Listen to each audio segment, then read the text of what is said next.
ये मेरा लिक्विड का क्वेश्चन नंबर 2580 है और इस क्वेश्चन का नाम count ways to group overlapping range.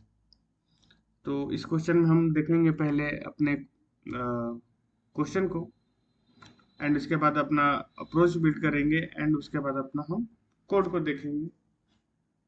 तो चलिए हम अपना पहले क्वेश्चन रीड करते हैं, उसके बाद फिर अपने क्वेश्चन को समझने की कोशिश करेंगे।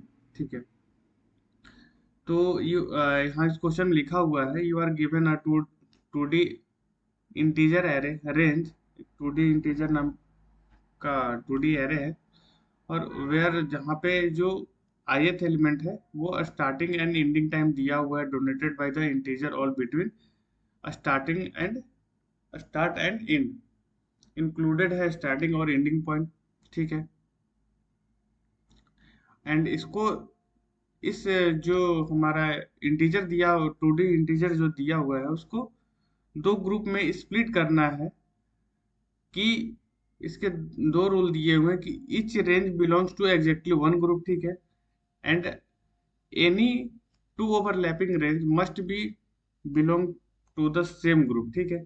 तो जो भी इस जो हमारा जो रेंज दिया हुआ है उसको पहले हम जो ओवरलैप चीज है उसको एक में मर्ज करेंगे, उसके बाद हम अपने उसको ग्रुप में स्प्लिट करते हैं करेंगे, जैसे कि हम अपने इसको क्वेश्चन में समझेंगे और इसको कितने वेज हैं कि इसको हम ग्रुप में स्प्लिट कर सकते हैं। तो जैसा कि यहाँ पे लिखा हुआ है the total number of ways to split range into two groups since the answer may be very large return it mod. मतलब इसका आंसर में भी पॉसिबल हो कि 10 टू द पावर 9 प्लस 7 से एबव हो सकता है। तो इसका आंसर ज़्यादा बहुत लार्ज हो सकता है, तो इसको जो भी हम आंसर देंगे 10 टू द पावर 9 प्लस 7 से मॉड करके इसका आंसर हम इसको रिटर्न करेंगे। तो चलिए हम पहले इस क्वेश्चन को समझते हैं और फिर उसके बाद इसके कोड को देखेंगे। ठीक है। तो हम अपने इस व्हाइट बोर्ड को खोल लेते हैं। व्हाइट बोर्ड खोलने के बाद इसको हम अपना पहले का डेटा को इरेज कर लेते हैं। ठीक है। उसके बाद हम इसे यहाँ पे जो हमें को रेंज जो दिया हुआ है 6 से 10 एंड 5 से 15। ठीक है। तो मैं हम यहाँ पे इसको लिख लेंगे। तो क्या दिया हुआ था 6 से 10 एंड 5 से 15, ये हमें एग्जाम्पल नंबर 1 में दिया हुआ है। इसका अगर हम देखें 6 से लेकर 10 से चल रहा है। ठीक है। और जो दूसरा लाइन है 5 से लेके 15 तक। ठीक है। तो ये हमारा ओवरलैपिंग पॉइंट हो गया।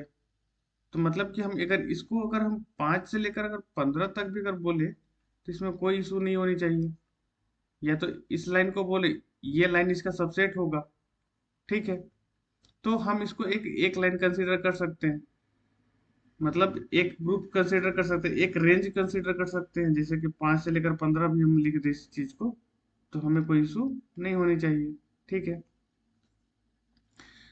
तो ये तो रही क्वेश्चन ओवरलैपिंग की। तो इस क्वेश्चन में हमें ये करना है कि इसको दो ग्रुप में बांटना है। ग्रुप 1 है, ए है मान लेते हैं हम, ग्रुप बी है। पहला मैं बोला था कि एवरी ग्रुप, एवरी जो रेंज है उसको इस ग्रुप में डालने के इस ग्रुप में भी डाल सकते हैं और इस ग्रुप में भी डाल सकते हैं। ठीक है। तो इसमें डाल दिए एक वेज और इसमें कितने हुए, दो वेज। तो हमने तो दो वेज में उसको स्प्लिट कर दिया। तो यही हमारा जो एक लाइन जो बना था मैंने इसको एक ग्रुप ए ग्रुप में भी मैं स्प्लिट कर दिया। अगर आपको ये क्वेश्चन का सॉल्यूशन अगर अच्छे से नहीं समझ में आया होगा तो मैं एग्जांपल नंबर 2 लेता हूँ और उससे हम समझते हैं, या फिर हम अपना खुद से एक एग्जांपल क्रिएट करते हैं और उसको सॉल्व करते हैं। चलो हम उसको एग्जांपल नंबर 2 को ही ले लेते हैं ताकि ज़्यादा अंडरस्टैंडिंग हो। तो 1 से 3, 2 से 5, 10 से 20, 2 से 5, 7 से 8। तो क्या है क्वेश्चन, 1 से 3, 10 से 20, 3 से 5, 2 से 5 तो 7 एंड 4 से 8। ये हमारा 2D एरे जो हमें क्वेश्चन में गिवन है एग्जांपल नंबर 2 में। ठीक है। इस क्वेश्चन में ये कह रहा है कि जितने भी ओवरलैपिंग जो रेंज है उनको हम एक रेंज कंसिडर करेंगे, जैसे कि 1 से लेकर 3 है और ये 2 से लेकर 5 है। तो अगर ये दोनों को अगर मैं मर्ज कर दूं तो हमारा जो इंटरवल जो होगा 1 से लेकर 5 होगा। ठीक है। अगर मैं यहाँ पे देख रहा हूँ 5 से ये इसका एंडिंग है और ये 4 से स्टार्टिंग है। अगर मैं इसको अगर मर्ज कर दूं तो हमारा जो रेंज बनेगा 1 से लेकर 8 तक बनेगा। ये हमारा पहला होगा। और जो हमें मर्ज नहीं हुआ है तो वो है 10 से 20।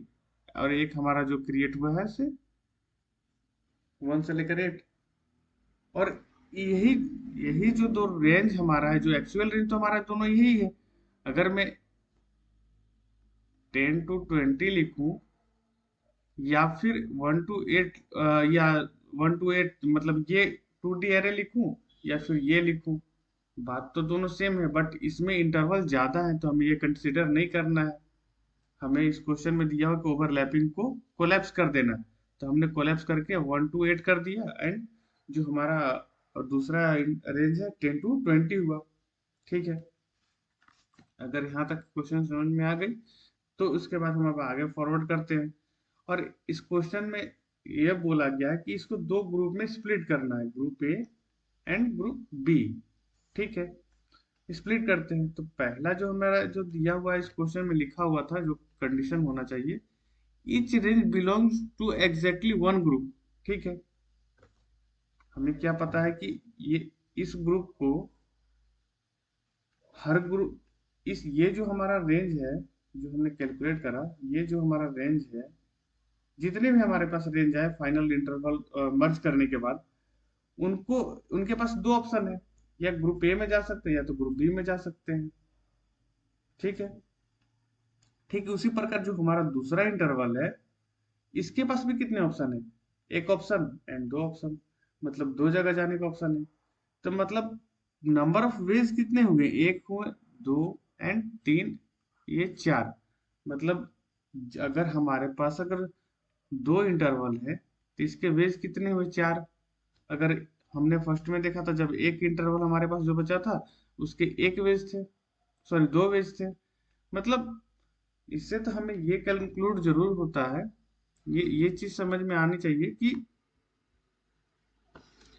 हमारे पास जितने भी इंटरवल बचे, मान लो कि हमने अगर रेंज को अगर कोलैप्स करने के बाद अगर हमारे पास जितने भी बचे, जैसे कि यहाँ पे दो बचा, तो दो, एक के पास, हर एक के पास दो ऑप्शन है, तो इसका भी टू एंड इसका भी टू, तो हमारे पास two to the power two equal to four हो गया। जैसा कि हमने दूसरे एग्जांपल में देखा था कि इसके टू इंटरवल बचे थे, 1 टू 8 एंड 10 टू 20। तो दो इंटरवल, तो जब दो इंटरवल बचता है तो हमारे पास क्या आया आंसर? फोर, यानी two to power two equal to four. ठीक है। अगर हमारे पास तीन होता तो क्या होता? अगर मान लीजिए हमारे पास तीन इंटरवल अगर होता, तो हर एक इंटरवल के पास कितने ऑप्शन है? दो। इसके पास भी दो, इसके पास भी दो। अगर मैं इसको इंटू कर दूं तो ये हमारा आंसर कितना देगा? ये। तो हमें फॉर्मूला ये पता चलता है कि जितने भी रिमेनिंग मर्ज करने के बाद हमारे इंटरवल बचते हैं, नंबर ऑफ जो इंटरवल है, इंडिपेंडेंट इंटरवल जो किसी से ओवरलैपिंग नहीं करते, उन वो टू के पावर के समथिंग होंगे, जो भी इंटरवल बचे होंगे। ये हमें समझ में आ गया। चलिए, ये क्वेश्चन तो हमें समझ में आएगा। अब चलिए हम इसे कोड कैसे करते हैं वो समझने की कोशिश करते हैं। ठीक है। तो हम इस क्वेश्चन को इस टाइप से करेंगे कि जैसे कि हम एक एग्जांपल लिए थे, जो 1 3 2 5 4 8 इंटरवल आगे पीछे भी हो सकता है, उससे कोई प्रॉब्लम नहीं है, बट हमें कैलकुलेट करना है कि इंडिपेंडेंट जो भी इंटरवल है कितने हमारे पास हैं। तो हम इस क्वेश्चन को इस टाइप से सॉल्व करेंगे कि हम पहले इस जो 2D एरे इसको सॉर्ट कर लेंगे। सॉर्ट करने से ये होगा कि जितने भी स्टार्टिंग जो होंगे वो हमारे मिनिमम होंगे। स्टार्टिंग जो पॉइंट होंगे वो मिनिमम होंगे और उसको मैक्सिमम होगा। अगर इस क्वेश्चन का अप्रोच ये रहेगा कि जित हमारा हमारे प्रीवियस वाले जो रेंज है उसका एंडिंग पॉइंट अगर नेक्स्ट वाले का स्टार्टिंग पॉइंट से बड़ा है तो इस दोनों को कोलैप्स कर देंगे। जैसे कि ये कंडीशन फुलफिल होती है तो हमारा कंडीशन क्या हो जाएगा? 1 5। ठीक इसी प्रकार ये अब हमारा इंटरवल हो गया, इसका 5 है, ये 4 है, ऑब्वियस ये छोटा है, तो छोटा है तो इसको मर्ज करना है, तो हम इसको मर्ज कर देंगे। ये इंटरवल, ये 8 है और ये 10 है, ये बड़ा हो गया, तो ये कंडीशन सेटिस्फाई नहीं करेगा, तो हम इसको किसी 2D एरे में पुश कर देंगे। ठीक है, ये हमारा एक बन जाएगा, और इसके बाद ये तब तक मूव करेंगे जब तक हमारा आइट्रेशन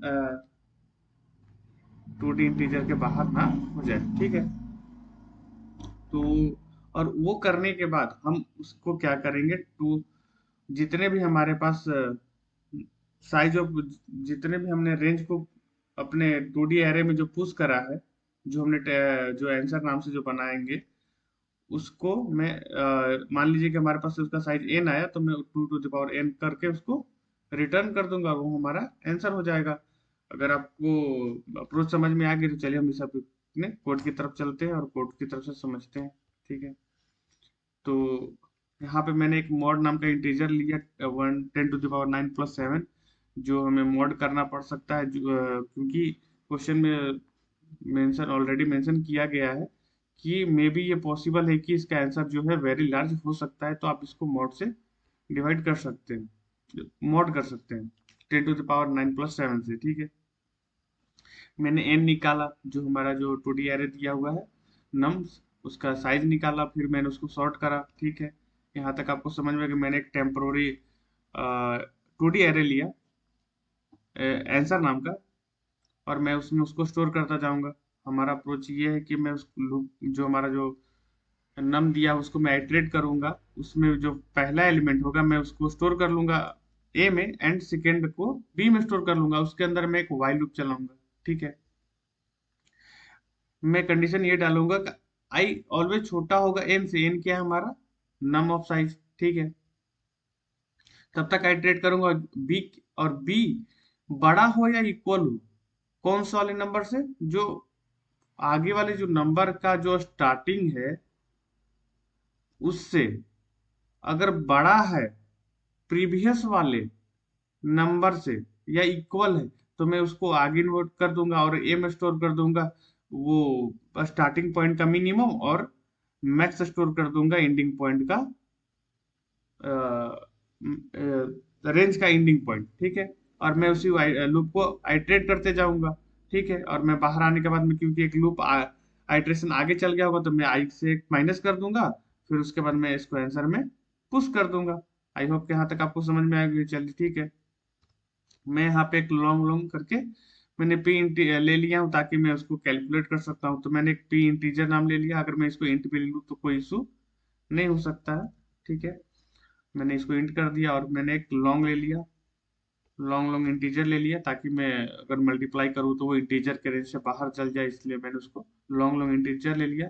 और ए में मैं 1 स्टोर कर दिया, और मैं उसको 2 से मल्टीप्लाई करता जाऊंगा, क्योंकि 2 का पावर हमें एन करना है, सॉरी पी करना है। पी क्या है हमारा, जो हमने रेंज और ओवरलैपिंग रिमूव करने के बाद जो हमने जो 2D इंटीजर बनाया था, उसमें जो स्टोर करा था हमने इसको, उसके 2 to the power n करना है, तो मैं उसको 2 से हर एक आइट्रेशन में 2 से मल्टीप्लाई करूंगा, और जो ए है ए को हम उसको मॉड से मॉड से मॉड कर दूंगा। मॉड का वैल्यू हमारा क्या है 10 to the power 9 + 7, एंड उसके बाद मैं उसको रिटर्न कर दूंगा आई।